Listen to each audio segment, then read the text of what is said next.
தமிழகத்தில் நிகழ்ந்த சில முக்கிய சம்பவங்களை இப்போது காணலாம். சில்லறை தட்டுப்பாடு நீங்கும் வரை பழைய ரூபாய் நோட்டுகள் செல்லும் என அறிவிக்க கோரி தேனி மாவட்டம் பெரியகுளத்தில் இந்திய மார்க்சிஸ்ட் கம்யூனிஸ்ட் கட்சியினர் ஆர்ப்பாட்டத்தில் ஈடுபட்டனர்.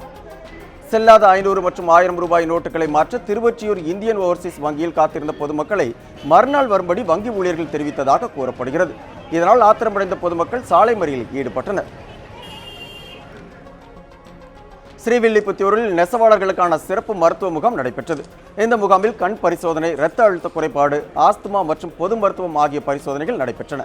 இதில் ஏராளமான நெசவாளர்கள் பங்கேற்று பயன்பெற்றனர். உடுமலை அருகே குமரலிங்கம் கிராமத்தில் 2 நாட்களாக மின்சாரம் இல்லாததால் பேருந்து நிலையம் முன்பு பொதுமக்கள் சாலை மறியல் போராட்டத்தில் ஈடுபட்டனர். இதனால் அப்பகுதியில் சுமார் 1 மணி நேரம் போக்குவரத்து பாதிக்கப்பட்டது. வந்தவாசி அருகே ஏழுமலை உமா தம்பதியினர் இடையே தகராறு ஏற்பட்டது. மண்ணெண்ணெய் ஊற்றி உமா தீ குளித்தார். அப்போது மனைவியை காப்பாற்ற ஏழுமலை முயற்சித்தார். இதில் இருவருக்கும் பலத்த தீக்காயம் ஏற்பட்டு தற்போது மருத்துவமனையில் சிகிச்சை பெற்று வருகின்றனர். இது குறித்து போலீசார் விசாரணை நடத்தி வருகின்றனர். பழைய ரூபாய் நோட்டுகளை வரும் டிசம்பர் 31ஆம் தேதி வரை பொதுமக்கள் பயன்படுத்த அனுமதிக்க கோரி மத்திய அரசை கண்டித்தும் குளித்தலை பேருந்து நிலையத்தில் மார்க்சிஸ்ட் கம்யூனிஸ்ட் கட்சியினர் சார்பில் ஆர்ப்பாட்டம் நடைபெற்றது.